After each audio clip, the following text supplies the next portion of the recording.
On est à Oberhof, Ouais. dans le canton d'Argovie. Et moi, je suis Tom Litoine.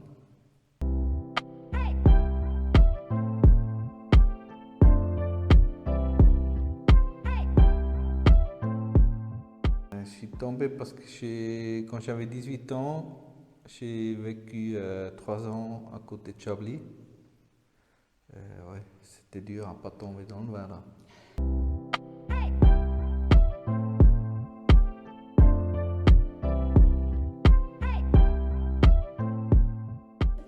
Quand je suis revenu en Suisse, j'ai commencé avec un apprentissage en viticulture et j'ai fait des formations suivantes à Changin.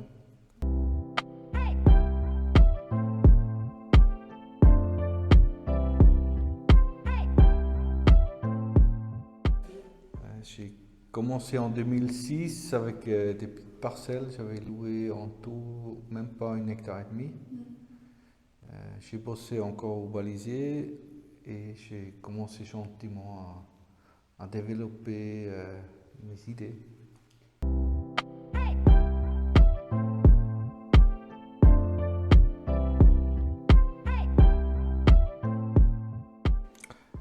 Moi, dans mes vins rouges ou même les chardonnays classiques, je pars de l'idée que chaque parcelle donne naissance à un vin. Donc tu travailles vraiment le parcellaire. Parcellaire et terroir, Et avec des petits rendements. ouais.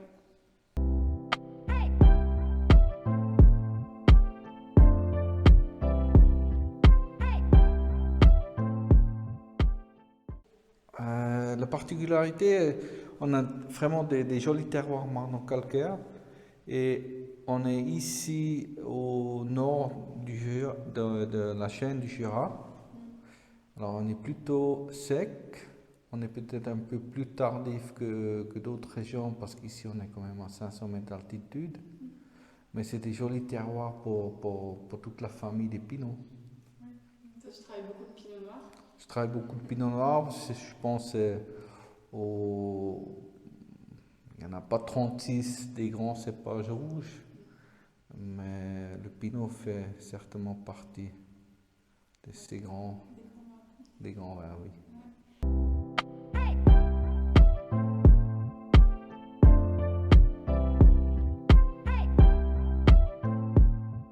Oui, c'est un de mes meilleurs terroirs, c'est le Thalheim-Ralhofe.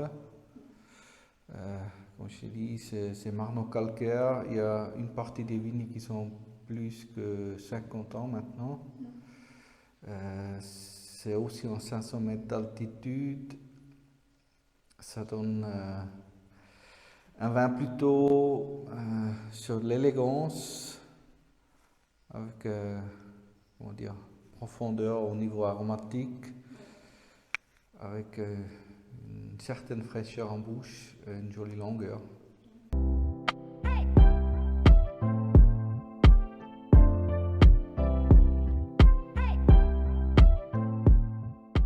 Oui. Mon idée, c'est quand même qu'un vin, il faut quand même qu'il fasse quelques années plus en bouteille aussi. Il faut peut-être pas tenir 50 ans, mais s'il tient 10 ans ou 5 ans, je pense que ça peut faire des jolies surprises.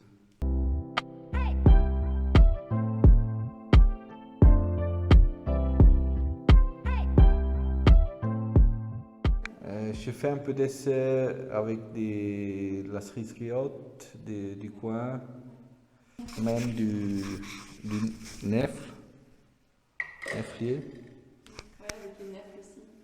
Et ouais, peut-être qui sait, qu'il y a encore des autres fruits qu'on peut transformer en cidre. Ouais. Ouais.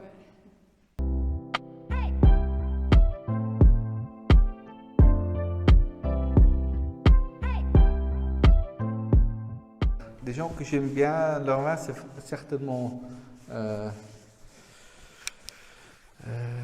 les vins de Zundel, dans le sud. Là, on change clairement du pinot.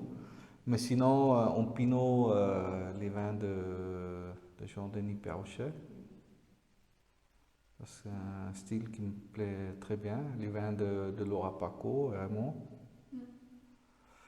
Ouais, il y en a plein. Il y en a dans les grosses, il y en a un peu partout. Il n'y en a pas beaucoup, mais il y en a partout. Il y a beaucoup, ouais, il y a beaucoup de terroirs en Suisse. Ouais, C'est un peu la singularité. ouais, c'est très, très morcelé.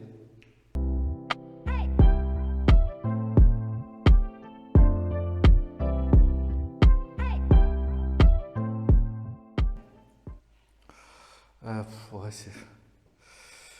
on a peut-être un peu la folie qu'il y en a sur très peu d'hectares, beaucoup de cépages qui ne facilitent pas la chose. Euh, et probablement beaucoup de vignerons un peu un complexe qu'on ne pourrait pas faire un grand vin avec que du pinot, c'est pour ça qu'ils ont planté n'importe quoi, n'importe où. Ouais.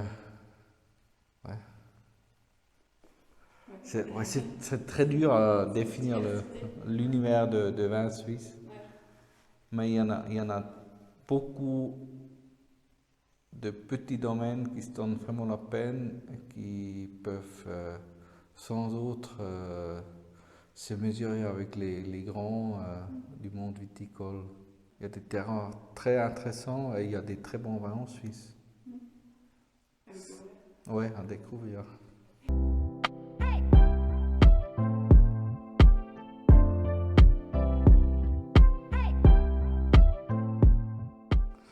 Euh, oui, mais ouais, ouais, j'aime bien de temps en temps une bière.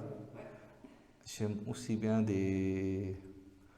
en apéritif un Negroni, un truc comme ça. Les cocktails. Les cocktails plus tard, une chartreuse, ouais, pourquoi pas. Il y a plein de choses, oui.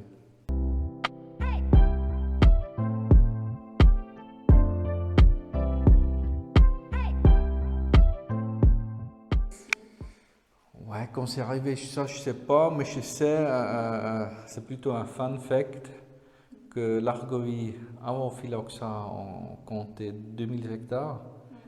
En même temps, le Valais comptait 1000. Alors, une réalité comme elle est maintenant, elle est depuis toujours. Parfois, il faut voir dans les annales comment c'était. C'est comme, peut-être aujourd'hui c'est un peu moins, mais dans le vin rouge, on cherche maintenant toujours la couleur. Et c'est un peu ridicule de chercher la couleur dans un pinot noir. Ces dernières années, même moi, j'ai pas mal de couleurs, mais il y a des années où c'est plutôt transparent. Et dans le 18e, c'était le vin vraiment foncé, c'était pour le peuple. Et pour les nobles, c'était le vin clair, c'était la clarette. Et c'est aussi marrant, maintenant on cherche même en Bordeaux, on cherche des vins vraiment foncés. Ouais. Il faudrait parfois connaître un peu l'histoire avant de juger des vins si faciles avec la couleur et, ouais, et d'autres opinions. C'est vrai qu'il y avait aussi beaucoup les vins doux, c'était les vins les plus prestigieux. Ouais, parce que c'est très dur à mettre un vin doux en bouteille sans qu'il commence à faire monter. Oui.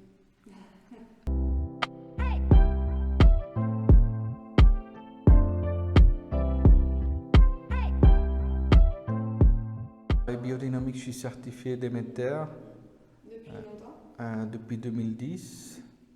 Et je pense que, ouais, en respectant la nature, il faudrait travailler au moins bio. Et je pense aussi qu'il faut se laisser certifier parce que c'est quand même envers le client, il faut jouer le jeu jusqu'au fin. Oui. C'est rassurant pour les clients de savoir qu'il y a Ouais, parce que de simplement d'en parler, parfois il faut. Ouais, parce que c'est pas beaucoup plus de paperasse à faire. Même moi, j'y arrive.